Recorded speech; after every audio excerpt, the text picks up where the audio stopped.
اللہ من الشیطان الرجیم بسم اللہ الرحمن الرحیم۔ آج ہم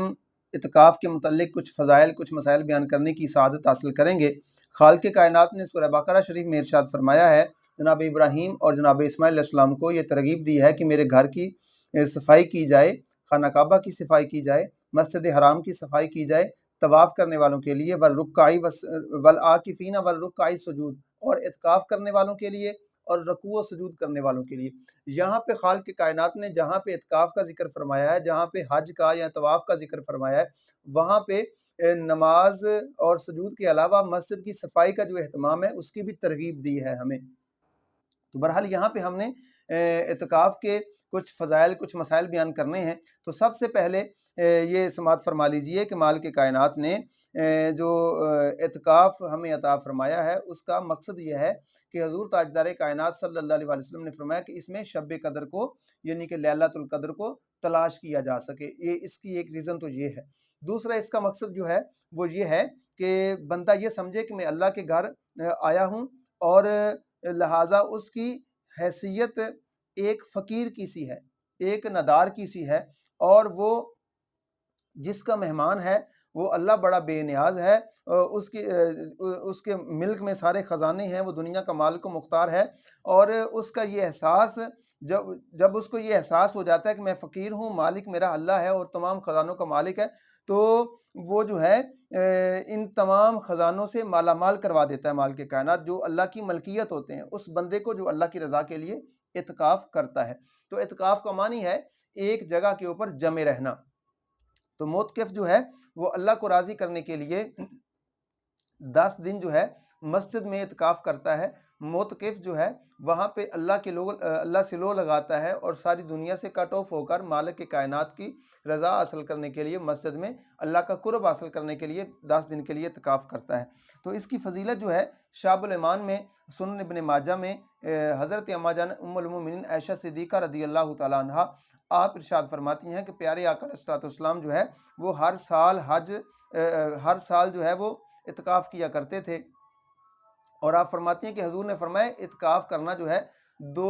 حج اور 2 عمروں کا ثواب اس میں عطا کیا جاتا ہے۔ اس میں ایک روایت یہ بھی ہے کہ حضرت امام حسن بصری رحمۃ اللہ تعالیٰ علیہ آپ فرماتے ہیں کہ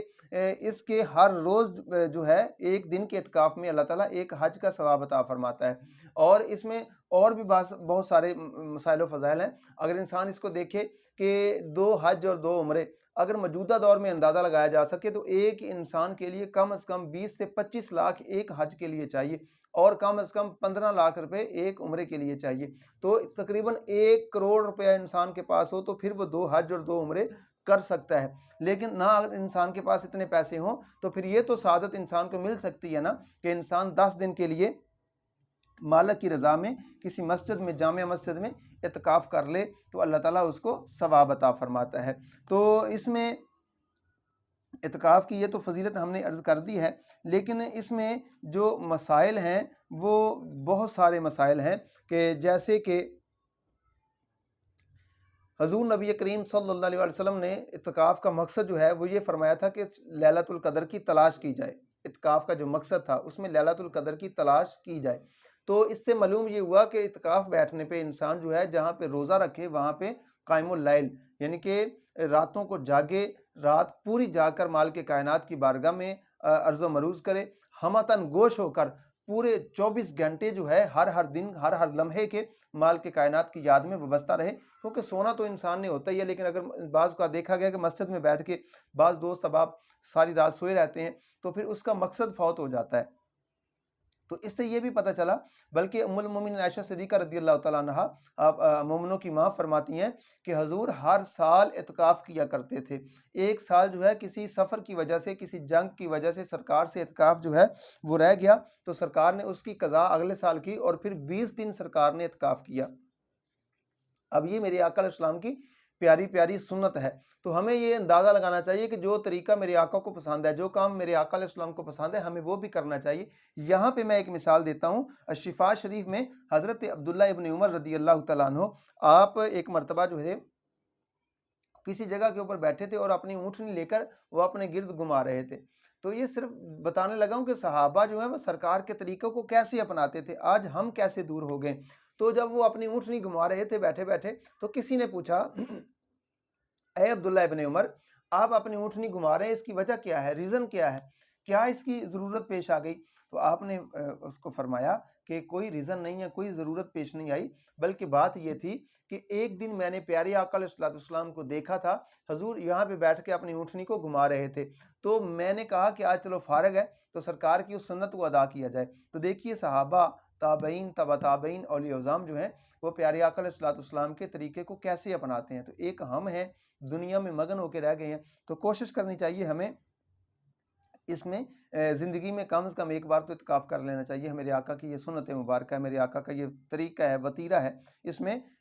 انسان کو اعتکاف بیٹھ جانا چاہیے۔ تو اس میں کچھ فضائل ہیں، کچھ مسائل جو مسائل ہیں وہ عرض کرتے ہیں۔ فضائل تو آپ نے سن لی ہیں۔ مسائل میں سے سب سے پہلے تو یہ ہے کہ جو اعتکاف میں بیٹھنے والا ہے وہ مسجد سے باہر نہیں جا سکتا بغیر کسی شرعی عذر کے۔ مثال کے طور پہ اب تقریباً ہر گھر میں، ہر محلے میں جو ہے وہ جامع مسجد بنی ہوئی ہے، تو وہاں پہ جمعہ بھی ہوتا ہے، نماز پنجگانہ بھی ہوتی ہے۔ تو پہلی تو بات یہ کوشش کرنی چاہیے جہاں پہ نماز پنجگانہ ہوتی ہے وہاں پہ اعتکاف بیٹھا جائے۔ تو جہاں پہ جمعہ نہیں ہوتا تو پھر جمعہ پڑھنے کے لیے انسان جا سکتا ہے، لیکن وہاں پہ وہ فرض ادا کرے گا، باقی سارے کی ساری نماز وہ اپنی مسجد میں آ کے ادا کرے گا۔ دوسرا مسئلہ جو ہے وہ یہ ہے کہ اعتکاف میں بیٹھ کے منہ چھپانے کے متعلق کیا حکم ہے؟ بعض دوست اب آپ سوال کرتے ہیں۔ تو اعتکاف میں بیٹھ کے منہ چھپانا جو ہے، اس میں جو ہماری سمجھ میں آیا ہے، جو بزرگان دین سے ہم نے سنا ہے، وہ یہ ہے کہ پہلے جو لوگ تھے وہ جب اعتکاف بیٹھتے تھے وہاں پہ مسجد کے اندر واش روم نہیں ہوا کرتے تھے، بول و براز کے لیے انسان کو باہر جانا پڑتا تھا، تو پھر وہ اپنا منہ چھپا کر باہر جاتے تھے تاکہ لوگوں کو پتہ چل جائے یہ معتکف ہے، اعتکاف بیٹھا ہوا ہے، اس سے بات چیت نہیں کرنی، تو پھر وہ چہرہ چھپا کر باہر جاتے تھے اور وہاں سے واپس آ جاتے تھے۔ لیکن اب ہمارے کچھ لوگ جو ہیں انہوں نے لازم کر دیا ہے کہ اعتکاف میں بیٹھ کے منہ چھپانا لازم کے، لیکن یہ اعتکاف کا حصہ نہیں ہے، اس کو لازم قرار دینا یہ دین کا حصہ نہیں ہے، اس کو لازم قرار نہیں دے سکتے۔ ہاں اگر یہ اندیشہ ہو کہ اعتکاف میں بیٹھا ہوں، لوگ مجھ سے باتیں کریں گے، بات چیت کریں گے، پہچان لیں گے، ریاکاری کے زمرے میں آ جائے گا، تو پھر جو ہے انسان وہ اپنے چہرے کو چھپا لے، لیکن ضروری نہیں ہے، کیونکہ مسجد میں اعتکاف بیٹھنے کا مقصد ہی یہ ہے کہ اللہ کی رضا کی جائے، اللہ کو راضی کیا جائے، مال کے کائنات کو راضی کرنے کے لیے جو نظام ہے وہ کیا جائے۔ تو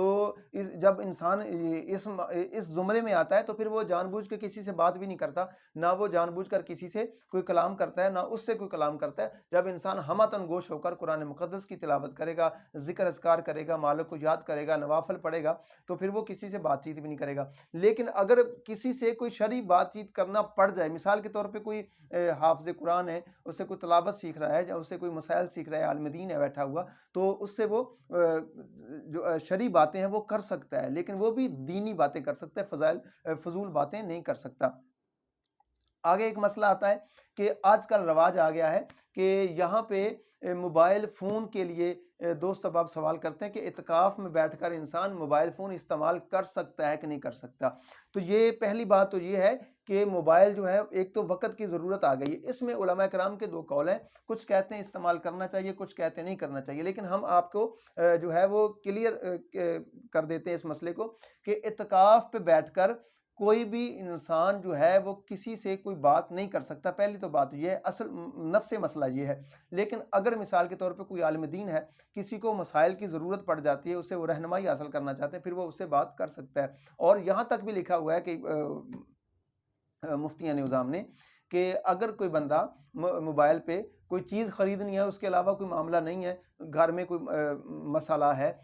جس سے وہ چیز جو ہے وہ صرف وہی فون کرے گا تو پھر گھر میں چیز جائے گی، بچوں کے لیے راشن جائے گا، ادروائز کوئی سبب نہیں ہے، تو پھر وہ مختصر سی بات کر لے۔ تو اس کا لب لباب جو نکلتا ہے وہ یہ ہے کہ موبائل فون کے اوپر کوئی بھی دنیاوی بات انسان نہیں کر سکتا، شرعی باتیں جو ہیں وہ انسان کر لے، ادروائز موبائل کوشش کیا جائے کہ اس کو نہ ہی رکھا جائے۔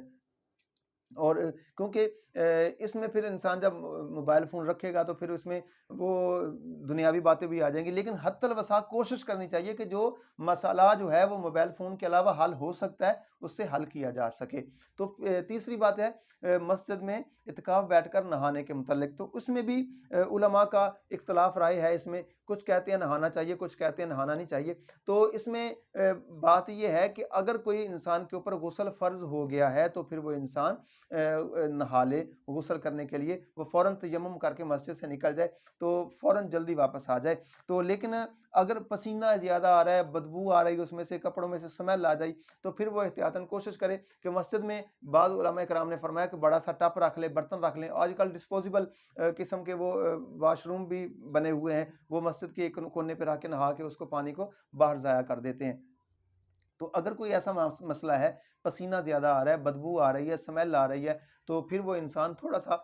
وقت نکال کے فوراً جلدی جائے اور جلدی واپس آ جائے۔ تو نہانا جو ہے وہ اس لیے علماء کرام نے کہا ہے کہ اگر اس میں سے بدبو آ رہی ہے تو پھر وہ نہائے، ادروائز اس کو ضرورت نہ ہو تو پھر وہ نہ نہائے، یا اس کے اوپر غسل فرض ہو گیا تو پھر وہ نہا سکتا ہے۔ تو تیسرا مسئلہ یہ ہے، چوتھا مسئلہ جو ہے وہ یہ ہے کہ جہاں پہ